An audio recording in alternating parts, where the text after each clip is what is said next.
Good morning.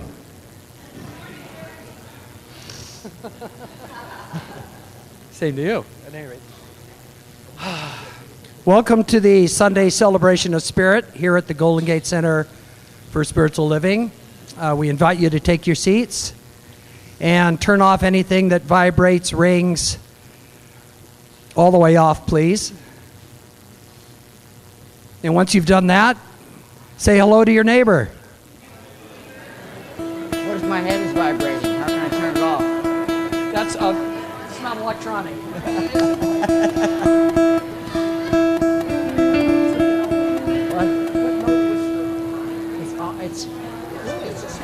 It's a split. It's between. I can't remember. It's a D or an A. I can't remember.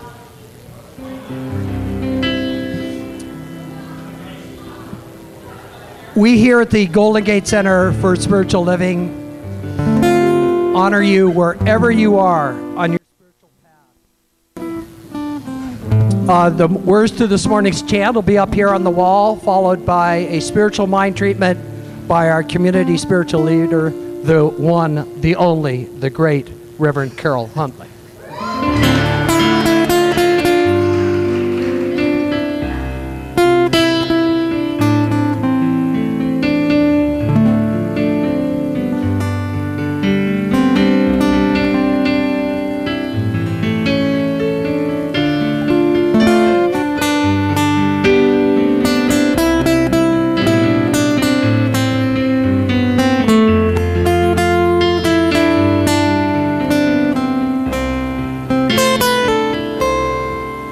How could anyone ever tell you you were anything less than beautiful? How could anyone ever tell you you are less than whole? How could anyone fail to notice that your loving is a miracle? How deeply you're connected to my soul. How could anyone ever tell you look at somebody anything less than beautiful? How could anyone ever tell you you are less than whole? How could anyone fail to notice that your loving is a miracle? How deeply you're connected to my soul. Let's do it one more time. How could anyone ever tell you that you're anything less than beautiful? How could anyone ever tell you you are less than whole? How could anyone fail to notice that your loving is a miracle? How deeply you're connected to my soul. Yay! And following that beautiful truth down right into the area of our heart, we just follow the next breath and let our awareness reside right in the area of our heart, where there is a doorway into the infinite. And that infinite is a universe within us, as vast and complex as the universe without. The place of God, which is everywhere.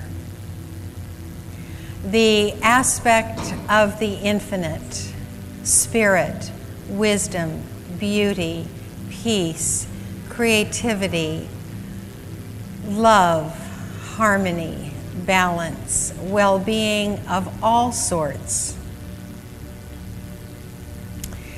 That is the realm that exists everywhere. in and through all relationships and conditions and situations, there is the glory of the infinite everywhere in the pattern. And God itself is the pattern that connects us all. And so what is true in the infinite is true for me. I am the life of God. I am the peace of God. I am the joy and harmony, creativity, balance, beauty, and well-being of God, as is everyone here, each one of us, a center of divine consciousness wherein the beauty of the infinite springs forth, where the truth of the infinite is spoken, and where each pair of eyes learns to see as God sees. And so our life is blessed, and that well-being of every sort is our experience moment by moment by moment. And as we fully inhabit our lives in this year known as 2012, we know that it will be an expansive and beautiful year of inhabiting that life that is God as us ever more fully, and witnessing that in each other. And so, in all of the ways that this happens, I am grateful. And as I release this prayer into the law, I know that miracles of every kind are being planted in each life. Everyone who says a silent yes to this prayer is opening to the growth and the beauty and the intense well-being of a spirit-driven life. And so I say yes. And as I release this word, I hear many more. And God responds with a big old yes. And yeah, woo! And so it is. Amen. Woo! Yay! Oh, welcome everyone. We have some people here for the first time. I'm so glad to welcome you. We have some people back after a long time. That's great. And we've got people that finally found a place to park and are coming in. Yay, welcome. And now we have a good friend of ours, Jai Joseph, back. Jai is a wonderful songwriter and producer with recordings where he has served companies like Disney, RCA, Motown, and artists like Jose Feliciano and Pam Tillis. His music has been featured on over 50 feature films and network TV shows, and he's here. I mean, Harrison Ford could say good morning to him, just like us, and Charlize Theron and Michael Fox. And he wrote all of the selections you'll be hearing today, including I Love Myself the Way I Am, and they're all on his new CD in the Jai Joseph's Mall. Please welcome Jai Josephs.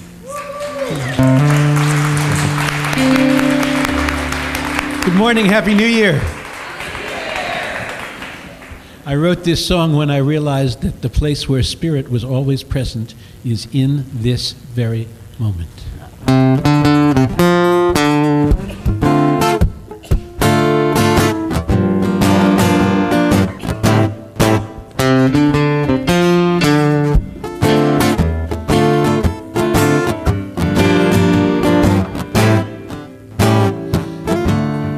Birds are singing in the trees. Oh, the wind is blowing soft and sweet. Oh, in each flower you can see life divine. In each spirit you can see the light shine. And in this very moment is all the love we need. In this very moment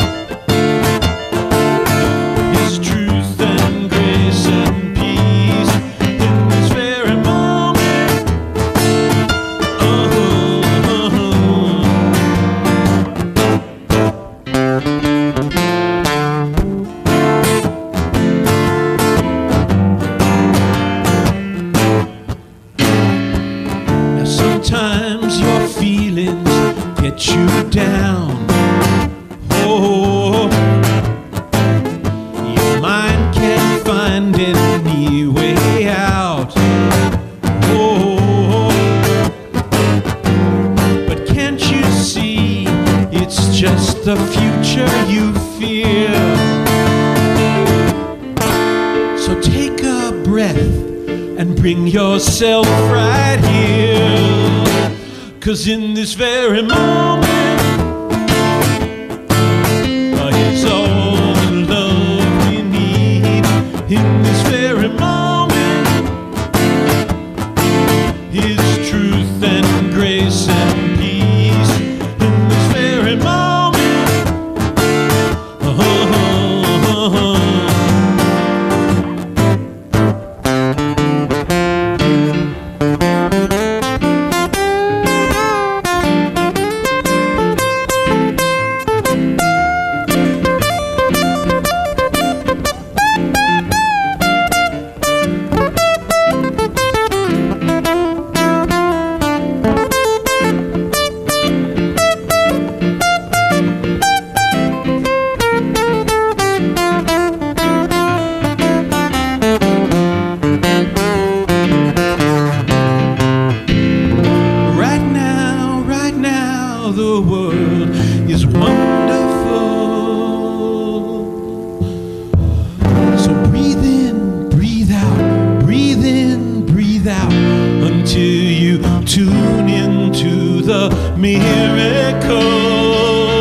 thank you.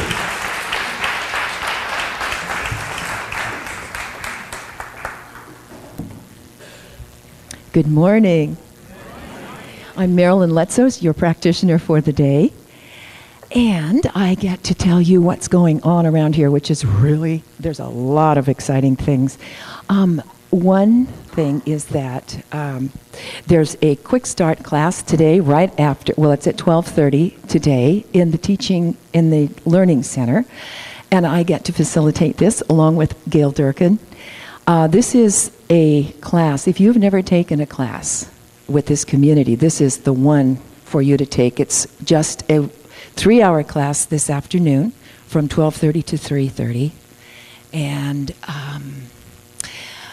come and learn to use the tools that you are learning about here. We'll practice them and you'll get to plant some seeds that will never stop growing. Sign-ups are over here at the bookstore. Also, today you can sign up to be a host for our book study, Living in Gratitude. And the books are in. So come and get your books and come and sign up. This is the last day to sign up, I believe. For the hosts. And we'll fill up the home study starting next week. Great. The Extra Edge with Reverend Sarah is this Thursday at Il Fornaio 2. And the subject of the topic of conversation this week will be, ask not what the new year will bring to you. Ask what you will bring to the new year. There is a great class being taught by the Prac 2 team, and here's Michael Hart to tell you about it.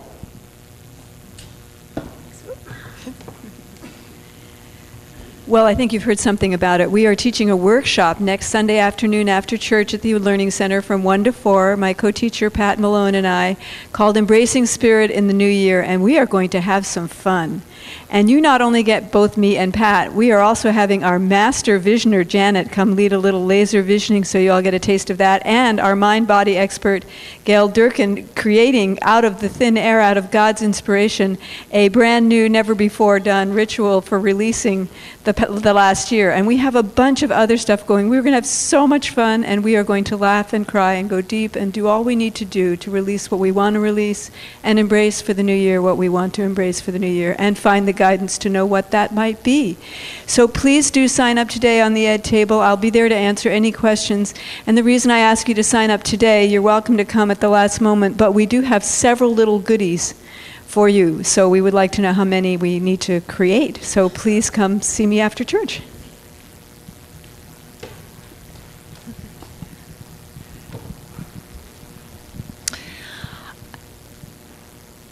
The Essential Earnest Homes class is being taught, also offered by our one and only Posey Lion. This will be on Wednesdays beginning on January 25th. And if you love what Ernest Holmes teaches, which is what we, of course, are always deepening within ourselves, this class is just getting really, really cozy and intimate with the ideas, discussing them, and also with Posey's a fabulous teacher. And so if you have not had an opportunity to experience her teaching, this is a great one. This class is required if you are interested in being a practitioner, and it's not given often. So the sign-ups, again, are also over here at the bookstore. And have you seen what Reverend Karyl has created?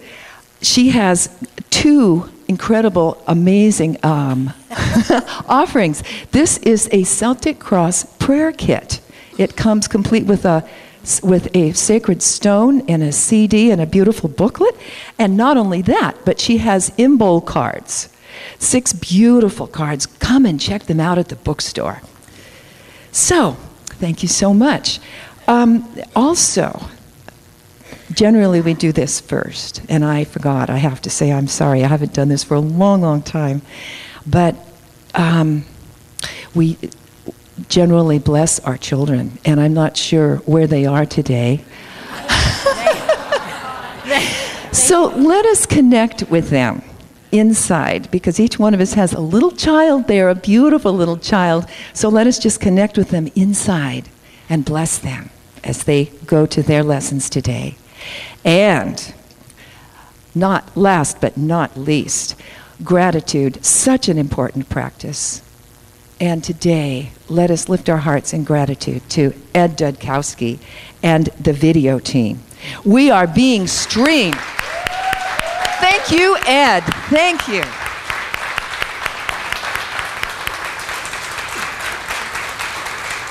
Thanks to Ed and the entire video team, we are being streamed at this moment all around the globe.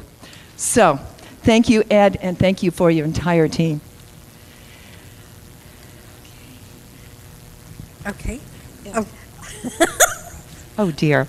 Now, I would like to introduce you once again, or introduce our one and only fabulous, beautiful spiritual leader, Reverend Karyl Huntley. Oh, thank you. Well, it's great to have Marilyn back in the saddle again. Marilyn spends summer in the woods, and summer lasted way too long this year. So welcome home, honey. So, and welcome to 2012. My gosh, how fabulous. Are y'all used to writing 2012 now on everything? Not quite yet. Our theme that you can see on our bulletin and on the tree, the big tree that either you have at home or hopefully you have in your possession if you didn't come last week, that says Tools for Transformation. This week we have this wonderful poster board that says Tools for Transformation. And so we are about changing at depth, changing completely for the better. And what we want to create this year for ourselves, and we have to do it for ourselves. You know, you can get fabulous prayer treatments from the practitioners, and you can come to class and you can come to Sunday service, you can sing the songs, and you can, you know, say hello to your neighbor as you already have. But unless you work with your own belief system and the consciousness from which you look out into life, that change won't happen. So we have all kinds of help for you to do the work yourself. And one of the biggest things that we're doing is this tree of consciousness with tools for transformation down below. And I'm just going to step over here because if you don't have one of these in paper form, you need to get one. They're out front. So we have 52 leaves on this tree, and every leaf is going to be filled up with a word that has something very important to do with transformation and as we go through the year. So number 1 last week was opening. What a good way to start the transformation, opening to it. Then there are 2 little lines that come off of each of these leaves. It looks like a lovely exotic bud. That's what we are. We're beautiful exotic buds that are ready to burst forth with transformation. And these little lines are to write an affirmation. You write the affirmation for you. And then you write a commitment to an action, because this is so helpful, a practice for transformation. A new thought, a new affirmation, and then following that with action. So I've written, I open in all ways to God, and I try something new every day. I know, gosh, that's wonderful for me. And if I don't say so myself. And so, but the idea is for you to particularize the teaching and for you to do the practice. So last week we talked about opening and all of the things that means and how wonderful it is for us to open to God. And so I also asked that if you come up with a practice that really does something for you, to share it, because that's also how we learn. So last week, this sweet woman, Cynthia Kuhn, whose first week was last week, for God's sake, she shared with me a really wonderful thought about opening. So now, do you need the mic, honey? Because you need to take it up there if you need it, okay? So I asked her to share, and she's gonna. To start by right up here, by talking about what I was thinking about while Karyl was speaking last week, and when she talked about the subjective, not using the subjective tense, it reminded me of one of my nursery rhymes I used to read to my children. And it is, if wishes were horses, then beggars would ride. If turnips were watches, I'd wear one by my side. And if ifs and buts were pots and pans, there'd be no need for tinkers. There's truth there. Yeah. So, somewhere in there. And the other thing that Karyl wanted me to talk about was opening.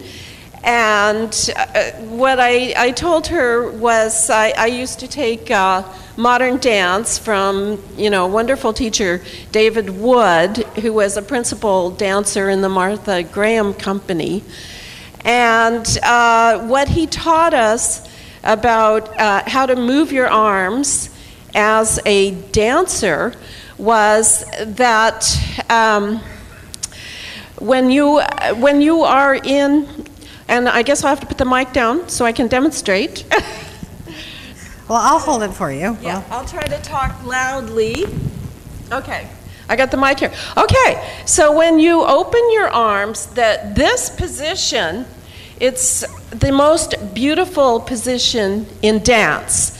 And so as a dancer, you want to hold this position. It's the position of Christ on the cross. And the reason why it's so beautiful is because it's total vulnerability. And so the way we were taught to open our arms was you pretend like you are a flower opening. And so your arms are up in this position, and you lift them up towards the sky as you come down. And then when you come to this position, you want to hold this position because it's the most beautiful, and then, let your arms drop. So that was what I was telling Karyl, and she wanted me to share. So thank you.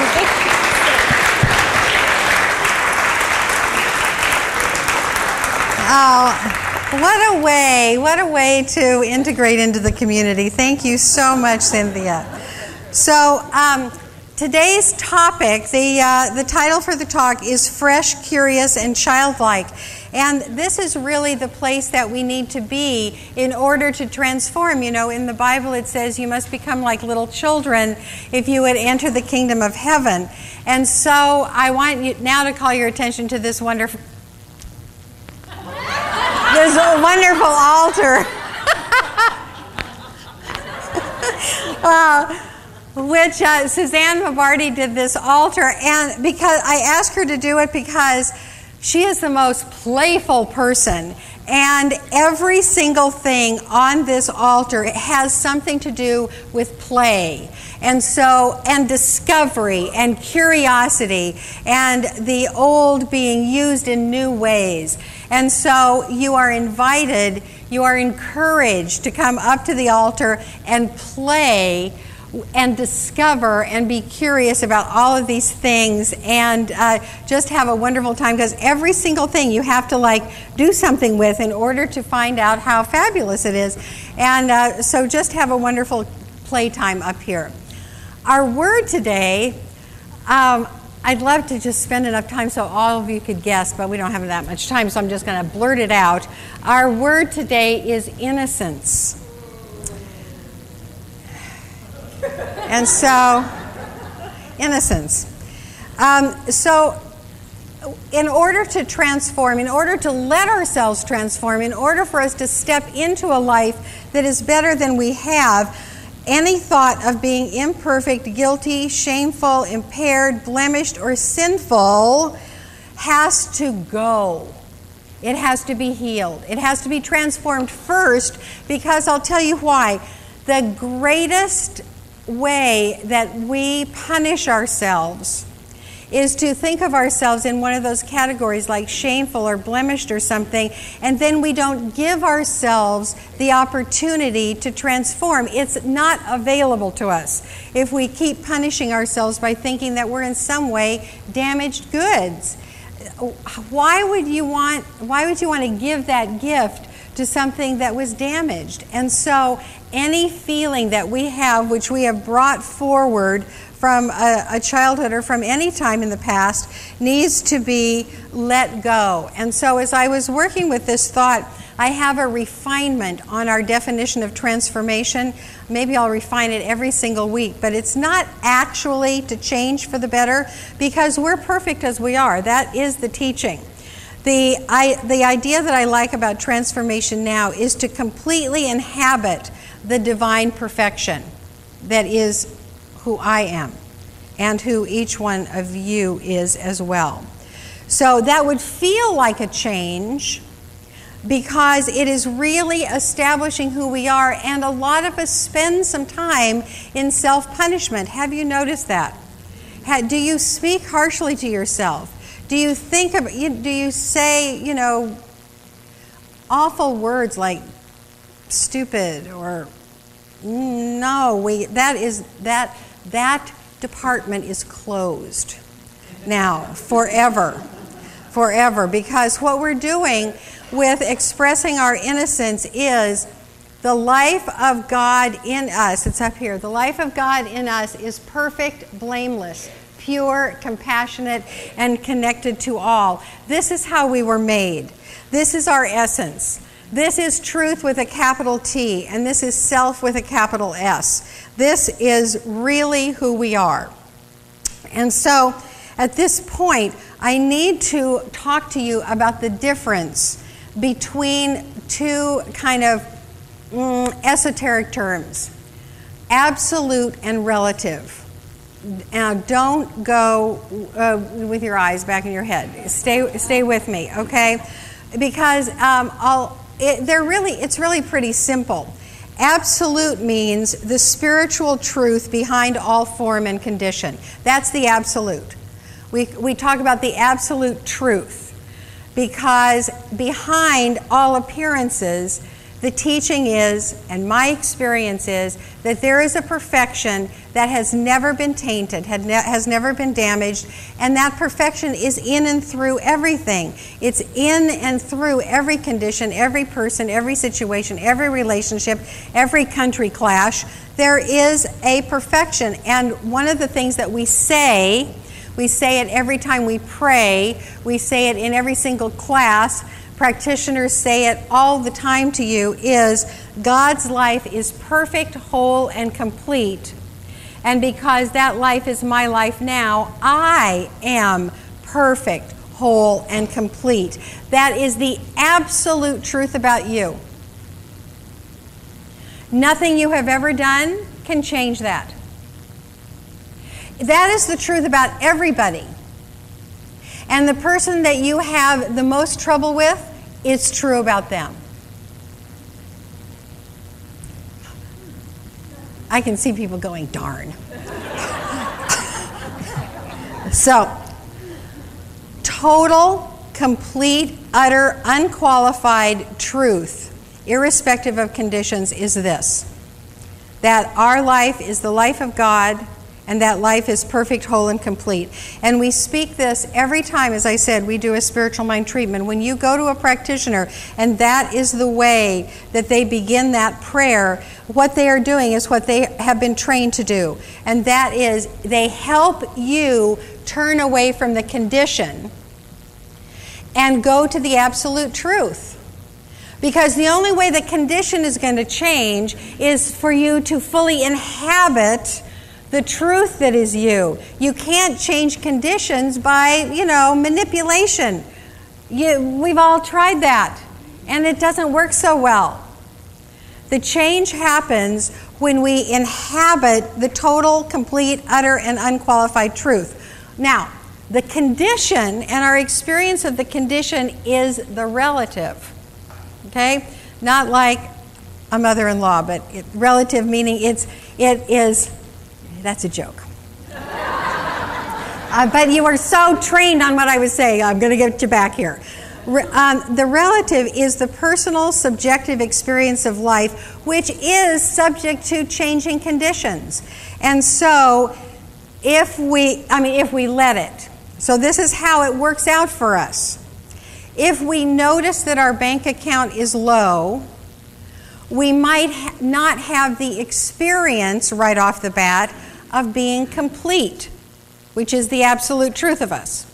If we're feeling ill, we might have a challenge with the experience of being whole, because the relative experience is we're sick, and seeking after that absolute experience when we're all snuffly and everything is difficult.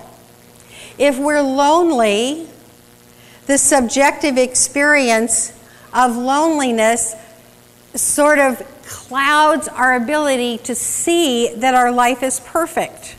Do you get the difference? We have an absolute truth, and we have a relative experience, which may or may not be close to the truth. But the way to get it close to the truth is to pay attention to where we are in our experience, and then keep on telling ourselves the absolute truth. So the absolute truth is the way things are. The experience of life may or may not correspond to the absolute truth, but the more that we focus on the absolute truth, the more our experience will manifest it. And that is pretty much the only way it works. The poem is so, if wishes were horses, beggars would ride. We can't wish. Oh, I wish I didn't feel so lonely. I wish I didn't feel like my bank account was substandard. That wishing won't get us there. What you say to yourself feels not exactly true unless you do it over and over again and you have the experience of actually shifting on the inside and feeling our abundance, our well-being, and our perfection despite any circumstance. And that is the only way change happens. That's the hard work of this denomination. That is your work, because nobody can do it for you.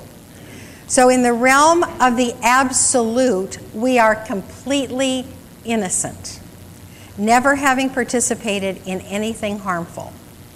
Now that's another, this is really slamming you with a big old lesson on the second Sunday of the year.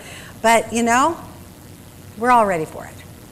So one of the teachers of our founder, Ernest Holmes, and one of our teachers that we study in classes about her and in the Roots class is Emma Curtis Hopkins. And Emma is an absolutist. She is one who taught from the absolute place. And two of her denials are right there.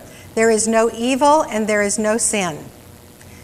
Now, wrapping your mind around that one in the world of today is a big one. And that is what we are called to do.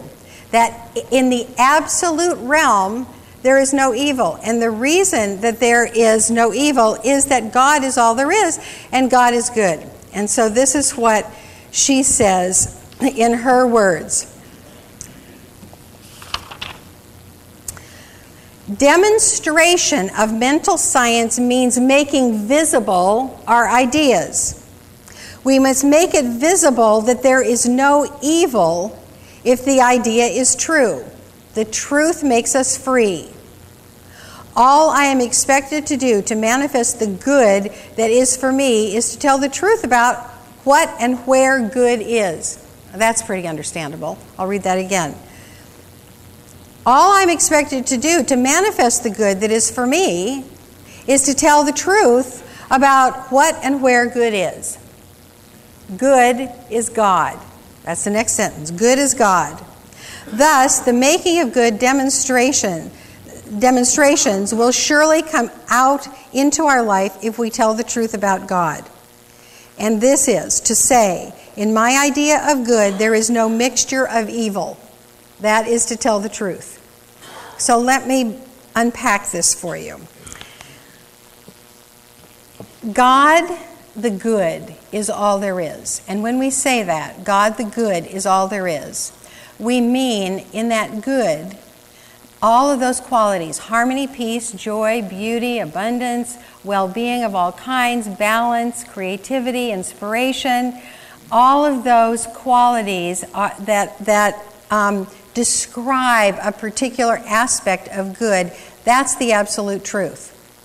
And in this teaching, which differs from other teachings that you might have been a part of in your past, we believe there is no other power. If God the good is all there is no other power. There is not a little angel on this shoulder and a little devil on this shoulder vying for our attention. Sometimes it seems like that, but the truth, the absolute truth is that God the good is all there is, and there is no opposite. So there is nothing but good. And if there is an experience, a relative experience in our life that doesn't feel good, there is no substance to it. There's no there. There's no essence to it. It's smoke. It's mirrors. One of my dear friends says, it's all fake blood. You know, there is nothing but God the good. And so I could, when I was trying to find quotes for you, I could read this whole book, and then we really would all go cross-eyed. But this is, there is no sin, sickness, or death, says Emma. Where is there no sin, sickness, or death? In God, of course. Where is God? Everywhere. This removes the sins out of our sight, which were put there by our belief in the absence of goodness and in people. And then one more, if you can just stick with me for one more. You put strong words into your feelings, and a new state of mind comes forth, which is a great power. And so, your own radiance of mind engendered by your noble thoughts, will go like protecting fire before you and stop calamities, stop sickness, stop the tongues of your seeming enemies, and do all things for you. Your own radiance of mind, engendered by your noble thoughts. Now, your noble thoughts do not mutter about what wrong was done to you. Your noble thoughts say something like, there is good in this person, and I am going to find it. Your noble thoughts say, there is good in this situation, and I am going to find it. This doesn't mean that we don't put our heads in the sand. We don't tell ourselves lies that we can't believe. But we manage our mind so that in the midst of something that feels scary to us, we say, I call forth the good that is God, to which there is no opposite. I know it is here in this situation, and I am bound to find it. That is putting feeling to your words. And if you mutter your own spiritual mind treatments and then think you're done, it won't work for you. What this does, what this noble use of our mind does, is literally change us, transforms us on the inside so that we can see the good of God that is always around us. And we move from the relative closer and closer to the absolute. And that's why we have practitioners and ministers and teachers, because the relative in my life has nothing to do with what you're going through. And so I can see the absolute goodness in you. And you can tell me a story for 20 minutes about how awful it is. And if I am in my consciousness of a practitioner, I will be saying, there is good here, and we will find it together. And it happens that way. The good is found. We are not left adrift with magical thinking and spells, and although there is a place for spells, but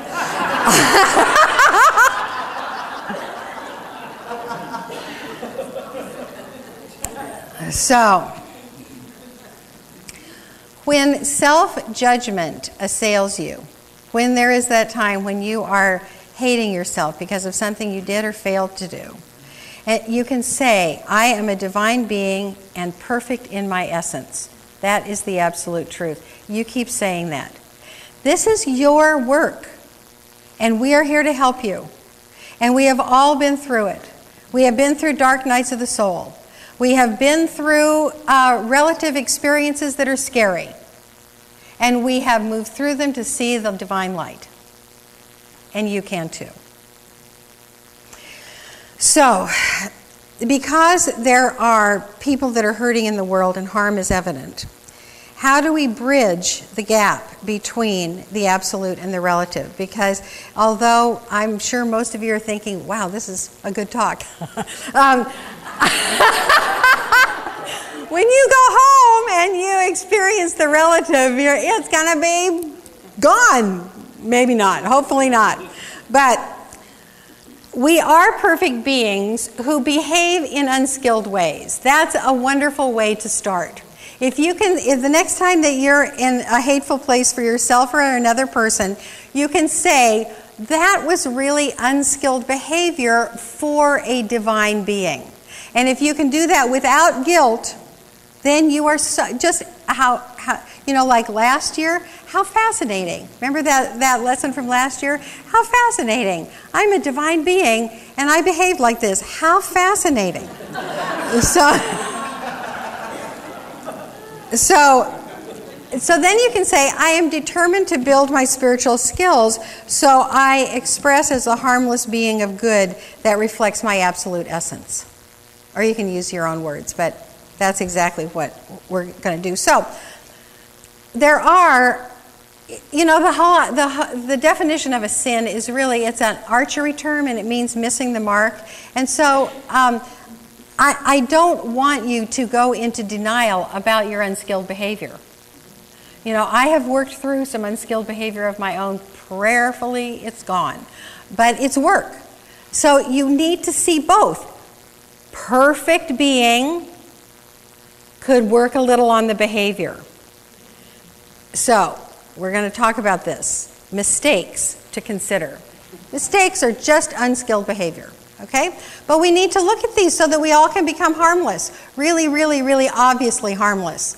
So that people don't have to look at us and go, oh my God, there is a child of God in such an interesting disguise. I have to... So people don't have to do that with us. They can just see our radiance, okay? So we work on these mistakes. So, mistakes of omission. These are not keeping agreements, not acting from love, failing to forgive, failing to act from peace, not communicating with others, not telling the whole truth about something. And this can be a little thing, or it can be huge. I mean, this can be way big betrayal. And a mistake of omission is acting out of fear and not realizing that I of myself am perfect and I can step out in vulnerability and do all of the things that are mine to do. Then we have mistakes of excess. Mistakes of excess include addictive behavior, manipulating people, forcing, controlling. Anybody? Nobody here is controlling. This can be harmful in relationships between people and in between countries. And again, it comes from fear. It's like, God won't do this for me, so I have to make it happen. Forgetting that our essence is perfect and we are connected to the all-powerful source of the universe. And then finally, we have acts of intentional harm. These are crimes, guilt-throwing, physical or verbal violence, or wishing vengeance, courting vengeance in your mind, courting unforgiveness. A person doing this, their good, their essence, their perfectness is hidden from them. But it doesn't have to be hidden from you. You can see, well, there is a perfect child of God acting rather unskillfully or extremely unskillfully. But do you see there's such a different mindset there? You don't zero in on the badness of that person. It's just, wow, they could learn to do that better. So, the consciousness of separation leads us to these mistakes. So if we do the work of connection to the infinite and dealing with the absolute, then these behaviors kind of take care of themselves. But if you want to give them a little head start, here's healing questions. What can I do more of? We can tell more complete truth. We can disclose our feelings and thoughts.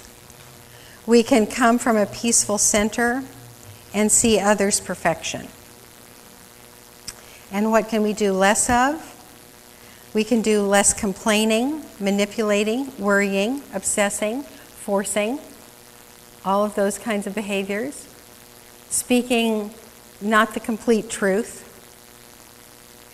And then finally, how can I see myself and others as harmless? In the Course in Miracles, it says, every act of violence is a cry for help. And we can understand that now. Because a person who acts violently is out of touch with their perfect essence and their connection to God. And what they're saying essentially is, help me back. There's a beautiful, let me see, I kind of missed something here. I have a little quote from our book. So this is good. 5 great enemies to peace inhabit us: avarice, ambition, envy, anger, and pride. Those are aspects of consciousness that lead us to unskilled behavior. And for each one of those, if we can say, there is nothing wrong here, I have all that I need, I have divine guidance, there is no competition in God, we can train ourselves back to knowing that God the good is all there is. But I wanted to share with you just this perfect story of how we're all harmless beings and how it's all a story going on in God. And this is The Little Soul and the Sun. This is by Neil Donald Walsh. It's a whole children's book that's based on one little sentence in his first book, Conversations with God. And so I'm going to tell some of it and read some of it. So essentially, this is the little soul that is in the spirit realm, cavorting, happy, lovely, and this is who we all are in essence. This beautiful, beautiful, bouncing child of light. That is fresh, curious, and childlike. That's us. And so this little soul wants to come to earth, and he wants to inhabit a body and wants to learn the lessons of earth. And what he decides is that he wants to learn the lesson of forgiveness, which God said, there's a little problem there because there's really nothing to forgive. Everybody is perfect, whole, and complete, and there's nothing to forgive. And so the little soul goes, wow, I really wanted to learn that part of the essence of everything is forgiveness. So then this other little friendly soul comes forth and says, I think I can help. And this little soul says, you will, but what can you do? Why, I can give you someone to forgive. You can? Certainly, chirped the friendly soul. I can come into your next lifetime and do something for you to forgive. So then they have this little conversation, and the little soul says, well, that's nice, but why would you do that? You would have to really slow yourself down and hide your radiance. And the little soul says, I would do it because I love you. Now there's a new frame on something that's done to us. I will come into your next lifetime and be the bad one this time. I will do something really terrible, and then you can experience yourself as the one who forgives. Ugh. And so she starts putting on her dark cloak and hiding her radiance. And again she says, I'm doing this because I love you. And so,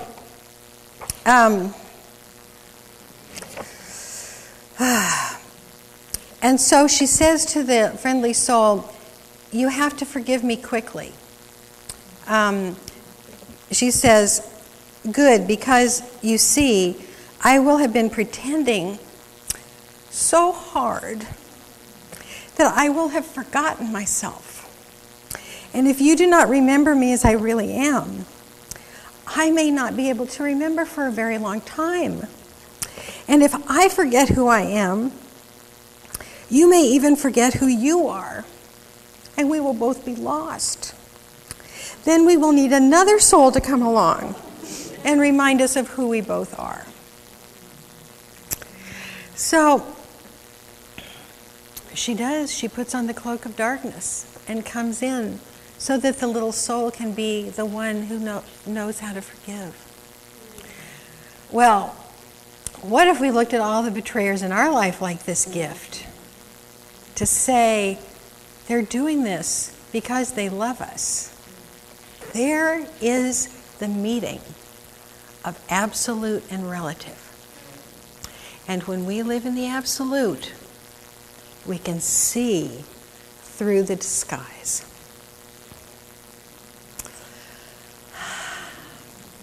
So now, as I said to the people last week, inner work has been transformed this year into casting the vision. The closing prayer is about living in a world like I've talked about on that morning.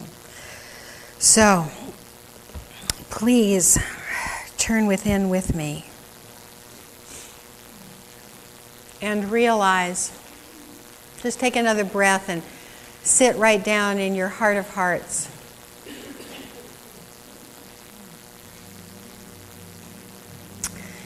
And know that the heart of God resides within your heart. And you reside within the heart of God. This is the interpenetration of the realms.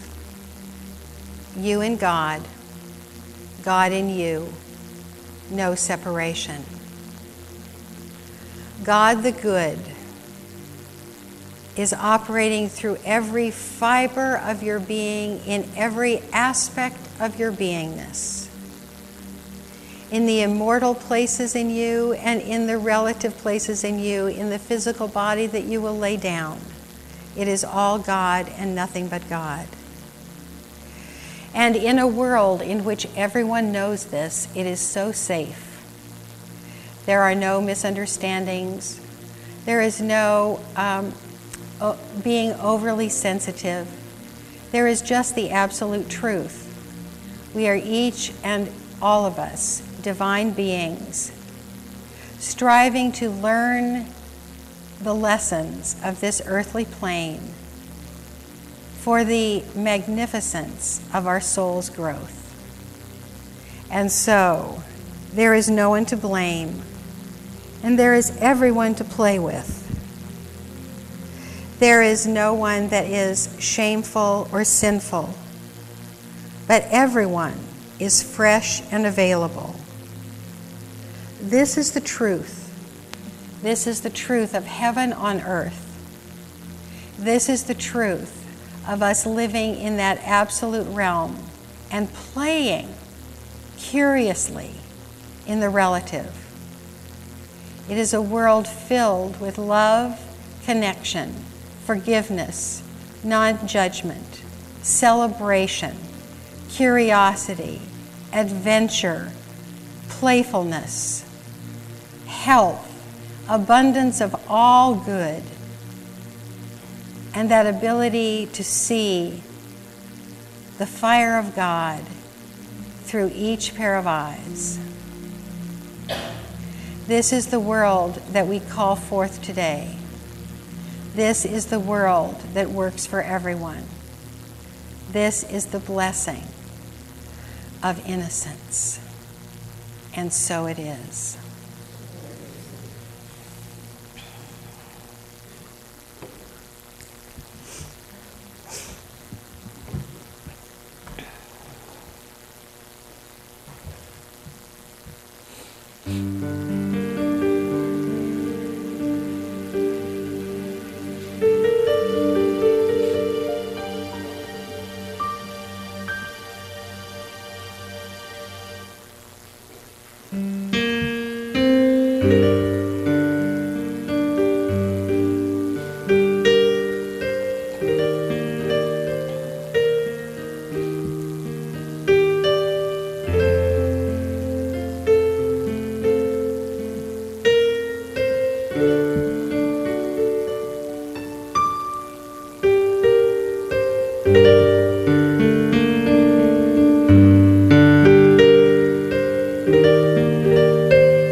so I'll ask the ushers to get ready to take the offering, not do it just yet, because I want to honor a couple of people here, Rob and Betty Riddell.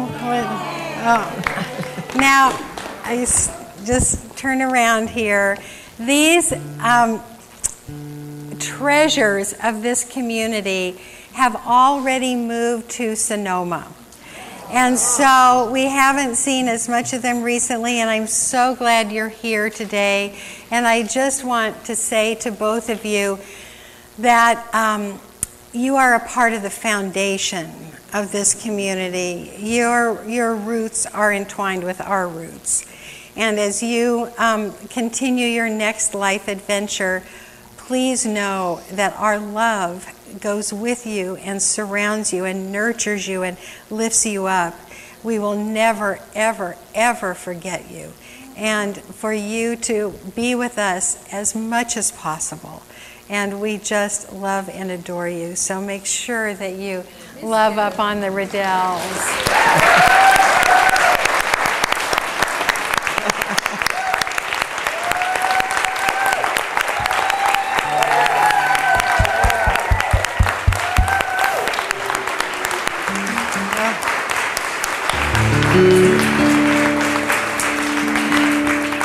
They have just done everything. I mean, Rob was in charge of the tape team when it was the tape team, and then the CD team, and Betty has done the holiday family dinner and gift giving for years and years and years. They have been a part of so much of a part of the fabric of our community, and your names are echo. They echo here. You know, Betty did it this way, and so so many gifts this morning. The gift that you're ready to give, if you would just hold it in your hands and know that it blesses this community and everyone in it. It enhances these teachings, and it inspires. It's not just, although it also pays the lights, it does so much more because it comes with your love and devotion.